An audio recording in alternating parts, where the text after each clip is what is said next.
Hello friend, स्वागत है आपका study service online coaching academy में। आज हमारा ज्योग्राफी का जो है थर्ड चैप्टर है। और अगर आप हिमाचल प्रदेश के टेट की तैयारी कर रहे हैं या टीजीटी कमीशन की तैयारी कर रहे हैं तो स्टडी सर्विस के बैच स्टार्ट हो चुके हैं।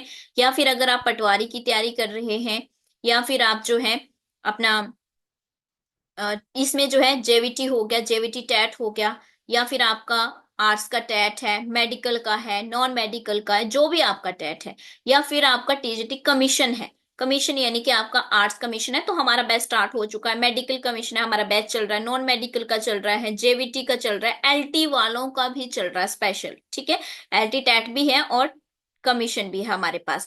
तो आप हमारे पास जो है ऑनलाइन कोचिंग भी ज्वाइन कर सकते हैं और अपनी तैयारी हमारे साथ कर सकते हैं। चलिए फिलहाल यहाँ पे हम अपनी जो है एनसीईआरटी को कंप्लीट करने वाले हैं। तो सिक्स्थ क्लास की हम एनसीईआरटी पढ़ रहे हैं। प्रीवियस दो चैप्टर आपने जो है मेरे साथ पढ़ लिए होंगे, और जिन्होंने नहीं पढ़े हैं प्रीवियस जो है चैप्टर को जरूर चेक करें और उसे पढ़े। तो हमारा आजकल ज्योग्राफी सब्जेक्ट चला हुआ है पेड कोर्सेज में, तो इसीलिए मैं आपको एनसीईआरटी जो है यहाँ पे करवा रही हूँ ताकि आप एनसीईआरटी को मेरे साथ यूट्यूब में कवर कर सको। और जो बच्चे कोचिंग नहीं ले रहे हैं एटलीस्ट एनसीईआरटी उनके लिए फ्री कोर्स ही रहेगी। तो फ्री कोर्स का मतलब यहाँ पे कि हम एनसीईआरटी को पूरे टीजीटी कमीशंस के हिसाब से हम देखते हैं। तो टीजीटी कमीशन में सबसे इंपॉर्टेंट होती है आपकी एनसीईआरटी, जो बेस क्लियर करती है, प्लस एडवांस। हमारे पास जो है एडवांस आप कोचिंग में पेड कोर्सेज में ज्वाइन कर सकते हो, एनसीईआरटी यहाँ से फ्री पढ़ सकते हो। चलिए, तो थर्ड चैप्टर हमारा आता है पृथ्वी की गति है, यानी कि मोशन ऑफ द अर्थ। कि पृथ्वी की गतियां कौन कौन सी होती है, किस तरह से पृथ्वी घूमती है, या किसी के अराउंड घूमती है या अपने ही अक्ष पे घूमती है। सुन रखा होगा आपने बचपन में। आपके मन में ये भी आता होगा कि अच्छा पृथ्वी घूम रही है तो हम क्यों नहीं घूम रहे हैं, है ना। ये सब क्वेश्चंस आते होंगे। जैसे कि आप सब सब जानते हैं कि पृथ्वी जो है टू टाइप के इसके हमारे पास मोशंस रहते हैं। दो प्रकार की जो है ये गति करती है। कौन कौन सी? एक घूर्णन करती है और दूसरा परिक्रमण, यानी कि रोटेशंस करती है और रेवोल्यूशन करती है। जो रोटेशन होता है वो अपने ही एक्सिस पर करती है। मैं थोड़ा सा अगर आपको दिखाऊं यहाँ पे, देखिए ये आपकी क्या है, अर्थ है। ठीक है, ये आपकी अर्थ है और इसका जो है ये नॉर्थ पोल है, ये साउथ पोल है। ठीक है, उत्तरी उत्तर ध्रुव और दक्षिण ध्रुव है। पृथ्वी की अगर हम बात करें अपने एक्सिस पर, इसी को हम क्या कहते हैं, हमने आपने पिछले कल ग्लोब पढ़ा था, उसमें आपने इस तरह का ग्लोब देखा था। ठीक है, ये क्या था? एक्सिस था। एक्सिस मतलब होता है अपने ही जो है कक्ष, कक्ष में जो है पृथ्वी परिक्रमण करती है। अगर मैं यहाँ पे आपको दिखाऊं अपने कक्ष का मतलब है, जैसे मान लो बॉल है, वो अपने आप जब आप उस बॉल को घुमाते हैं या लट्टू जैसे आप घुमाते हैं, आपने देखा होगा। फॉर एग्जाम्पल आप यहाँ पे जो है यहाँ पे देख पा रहे होंगे मुझे। तो मान लीजिए ये आपकी अगर जो है ये अर्थ है, तो ये अपने ही आप में ऐसे ऐसे गोल घूमे जा रही है अपने ही अक्ष में। ठीक है, ये ऐसे नहीं घूम रही है, बल्कि कैसे घूम रही है, एक ही जगह पे अपने ही अपने आप में घूमे जा रही। तो वो क्या है, अपने ही एक्सिस में घूमना है उसका। ठीक है, चलिए। और दूसरा है आपका जो है दूसरा क्या होता है, परिक्रमण। परिक्रमण क्या होता है? परिक्रमण होता है कि सूर्य के आसपास घूमना। तो आपने देखा जैसे ये है अर्थ, ठीक है। मान लीजिए, अब मैं आपको एग्जांपल देती हूँ सूर्य। ये मान लीजिए ये मेरा हाथ सूर्य है, ठीक है, फॉर एग्जांपल।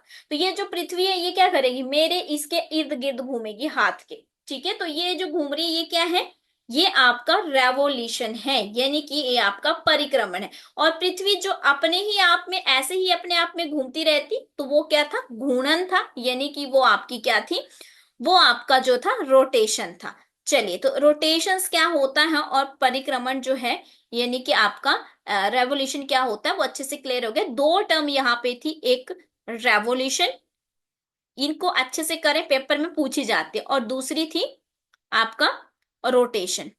तो रोटेशन का मतलब होता है अपने ही धुरी पर घूमना, अपने ही एक्सिस में घूमना।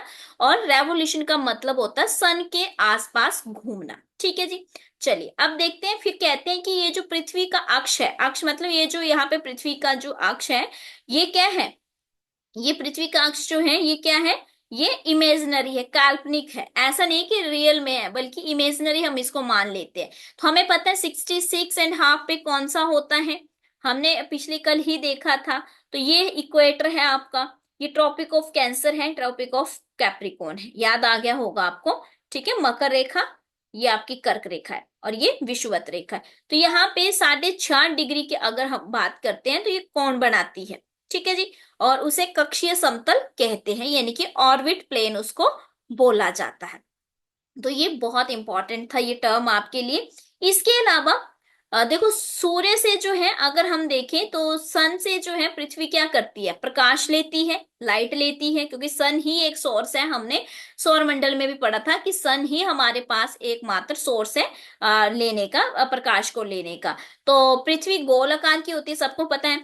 इसके आधे भाग में सूर्य की रोशनी होती है और आधे भाग में क्या होता है, अंधेरा होता है। मतलब जिस साइड में ये देख रहे हो आप, इस साइड अगर सन की लाइट आ रही है इसके, तो ये डे है, और नहीं आ रही है उस साइड क्या है, नाइट है। तो इसीलिए हमें डे और नाइट हमारे पास होते हैं। तो जो सूर्य के पास का भाग होता है वहां पे दिन होता है, और सूर्य से दूर वाले भाग में क्या होती है, नाइट हो जाती है, ठीक है। फिर उसके बाद ग्लोब पर वृत्त जो दिन और रात को विभाजित करता, मतलब जो में जो है डे और नाइट को ये दिखा रहा है, ये वाला डे वाला पार्ट है और ये नाइट वाला, इसको हम क्या कहते हैं, सर्कल ऑफ इल्यूमिनेशन, यानी कि प्रदीप्त वृत्त कहते हैं। तो एक और टर्म आई हमारे पास, प्रदीप्त, प्रदीप्ति वृत्त, यानी कि सर्कल ऑफ इल्यूमिनेशन इसे कहा जाता है। तो बाकी जो है हमें पता है कि 24 घंटे का टाइम लेती है एक चक्कर लगाने में, जो है अपना एक चक्कर लगाने में, अपना एक रोटेशन को कंप्लीट करने में 24 आवर लगाती है। इसीलिए हमें पता है कि हमारी दिन और रात होती है। उसके बाद अगर पृथ्वी घूर्णन नहीं करे तो क्या होगा। मान लो आपको भी ऐसा लगता होगा ना, कई बार हम सोचते हैं, कई बार एक सूर्य की तरफ जो है वो हमेशा ही क्या रहेगा, एक ही वाला पार्ट रहेगा। मान लो ये सन है, तो फिर तो अगर घूमती ही नहीं है तो क्या होगा, ये वाला दिन हमेशा ही दिन रहेगा और ये नाइट रहेगा, तो फिर दिन रात तो होंगे ही नहीं, ठीक है।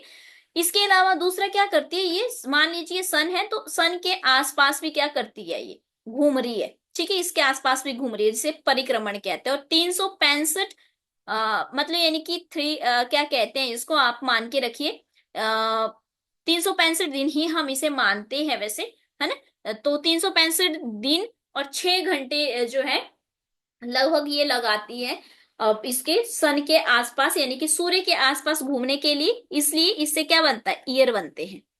क्या बनते हैं, ईयर बनते हैं। जब एक रोटेशन, सॉरी रोटेशन कह रही हूँ, रेवोल्यूशन पूरा कर लेती है तो 1 ईयर हो जाता है। तो ये आप नोट कर सकते हैं यहां से। नेक्स्ट देखते हैं। नेक्स्ट ये देखिए, यहाँ पे डायग्राम में बता भी रखा था, तो ये डायग्राम बहुत इंपॉर्टेंट है क्योंकि आपको ये समझना बहुत जरूरी है। मान लीजिए सन है, सन के साइड ये जो एरिया है ये वाला, तो ये क्या है, आप यहाँ पे देख रहे हैं ये डे वाला है, और ये सीधी लाइट पड़ रही है, मतलब यहाँ पे सूर्य पड़ रहा है, और यहाँ पे नहीं पड़ रहा है, इसलिए यहाँ पे क्या ठंड है। जिस साइड सूर्य होगा उस साइड जो आपको पता है, अगर डे में सन होता है तो लाइट में क्या होता है, डे में आपकी गर्मी होती है, लेकिन नाइट में क्या हो जाता है, ठंडा हो जाता है, क्योंकि वहां सनलाइट नहीं पड़ती है हमारे पास। तो यहाँ पे बता भी रखा 22 दिसंबर को विंटर होती है इस वाले एरिया में, ये वाला जो एरिया है, ठीक है। और 21 मार्च को क्या होता है, तो ये घूम घाम के इस तरह से पहुंच जाती है अपनी पृथ्वी।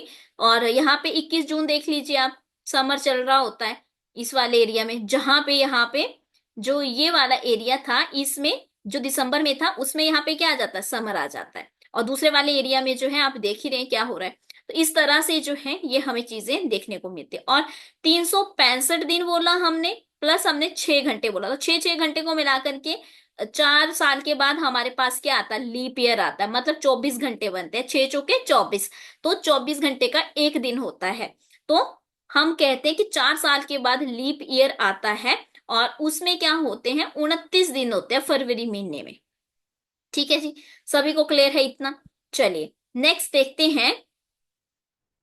लीप ईयर भी आपको पता चल गया इस चैप्टर के अंदर, मतलब ये चैप्टर अभी देखो 6th क्लास का है तो उसके हिसाब से ही है। अब देखो, अब बात आती है उत्तर अयनात क्या होता है, समर सोलिस्टिक क्या होता है। देखिए यहाँ पे डायग्राम में बना रखा था, यहाँ पे लिखा होगा, नहीं बना रखा है, नहीं लिख रखा है, कोई बात नहीं, हम बता देते हैं आपको कि क्या होगा, इसका मतलब क्या है। देखिए, जो आप 21 जून में उत्तरी गोलार्ध, मतलब 21 जून को अगर नर्दर्न हेमिस्फीयर में अगर हम देखें, तो नर्दर्न हेमिस्फीयर को जो देखते हैं जो टिल्टेड है, ठीक है, वो सन की तरफ है, यानी कि उसकी रेज जो है वो सीधी कहां पड़ रही है, कर्क रेखा पर डायरेक्ट रेज आ रही है, किरणें जो है सूर्य की डायरेक्ट कर्क रेखा पे आ रही है। ये है आपका, तो मतलब इस वाले एरिया पे आ रही है, कर्क रेखा पे। ये मकर है नीचे, ऊपर कर्क है, यानी कि आपकी डायरेक्ट रेज कहाँ पड़ रही है, ट्रॉपिक ऑफ कैंसर में पड़ रही है, जिसकी वजह से मोर हीट होगी उस एरिया में, क्या होगा, ज्यादा से ज्यादा क्या होगी, ऊष्मा होगी। और ध्रुवों वाले जो क्षेत्र है, एरिया है, वहां पे क्या होगा, मतलब जब टिल्टेड है एरिया है, तो यहाँ पे जो ये जो ध्रुव है, यहाँ पे क्या हो रही है, कम हो रही है, मतलब यानी कि यहाँ पे क्या होगा, थोड़ा एरिया ठंडा टाइप का होगा। तो उत्तर ध्रुव सूर्य की तरफ झुका होता है, उत्तर ध्रुव का मतलब है कि नॉर्थ पोल जो है वो सन की तरफ होगा, ठीक है। जिसकी वजह से यहाँ पे क्या हो रहा है, हमारे पास लगातार 6 महीने तक आप देखेंगे इसी तरह का टेम्परेचर रहता, तो उत्तरी गोलार्ध यानी कि नदर हेमिस्फीयर। इसीलिए आप देखते हैं ना, हमारा इंडिया भी क्या है, यहाँ जैसे है, तो इंडिया हमारे यहाँ जैसे, इसीलिए इंडिया में वेदर चेंज आप देखते हैं, वेदर क्लाइमेट में चेंजेस आते हैं। इवन यहाँ तक जो ऊपर वाला हिस्सा है आपका, हिमाचल हो गया या फिर आपका जम्मू कश्मीर है, वहां पे क्या होती है, ठंड रहती है 6 महीने, ठीक है। तो उसमें क्या होती है, रोशनी, सूर्य की रोशनी प्राप्त होती है, इसलिए उसे विषुवत वृत्त के उत्तरी भाग में गर्मी का मौसम होता है, और जो दूसरे साइड का एरिया होगा उसमें क्या होगा, गर्मी होती है। 21 जून को इनमें सबसे लंबा दिन होता है और सबसे छोटी रात होती है।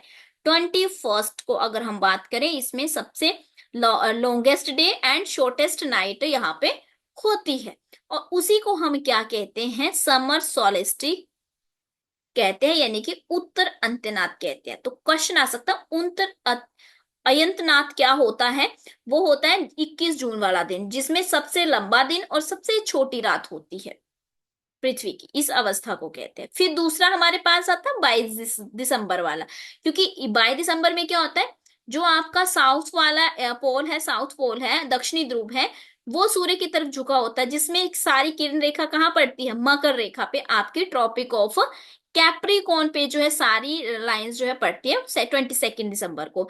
और ठीक उसी तरह से क्या होता है, उस समय जो है जो आपका सदर हेमिस्फेयर है, दक्षिणी गोलार्ध है, सबसे लंबा दिन और छोटी रातों वाली ग्रीष्म ऋतु होती है, उसे कहते हैं दक्षिण अयनात, मतलब दक्षिण में हो रहा है इसलिए दक्षिण कह रहे हैं, विंटर सोलिस्टिक इसे हम कह देते हैं।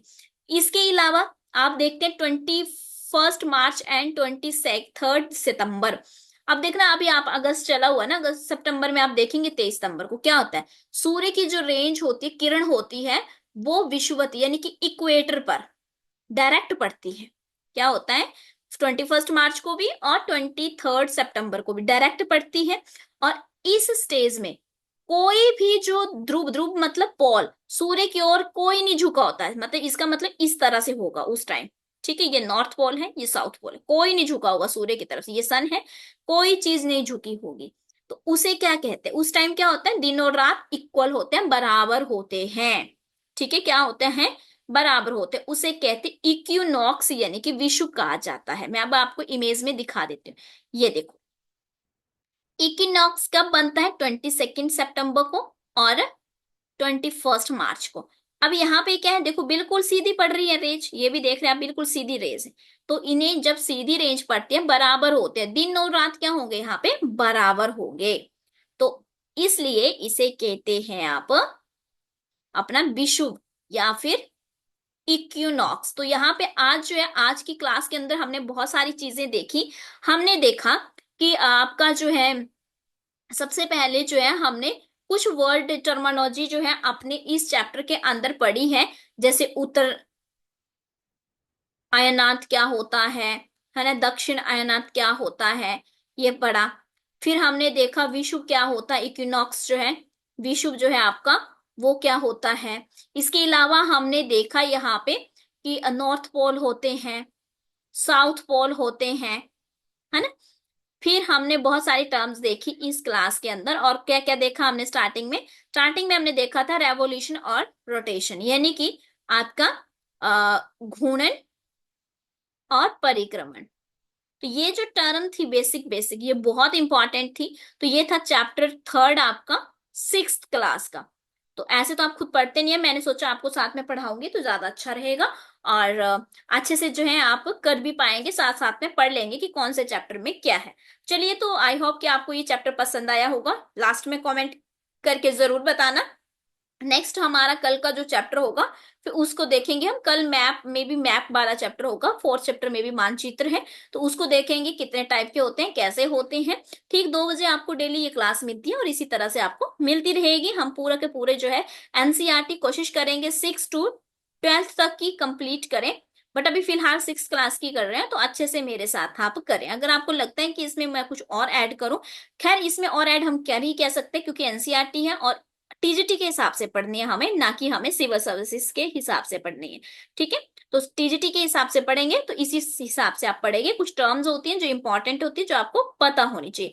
Thank you so much for watching this video. And अगर आप अभी भी तैयारी कर रहे हैं, खुद तैयारी कर रहे हैं, और अगर आप चाहते हैं कि आपको एडवांस लेवल की ज्योग्राफी पढ़ने की जरूरत है, और हाँ स्टडी सर्विस के साथ आप कोर्स ज्वाइन कर सकते हैं। ढेर सारे ऑफर चल रहे हैं, बोथ पेपर हम करवाते हैं, पेपर 1 और पेपर 2 दोनों ही हमारे पास रहते हैं। चलिए, थैंक यू सो मच।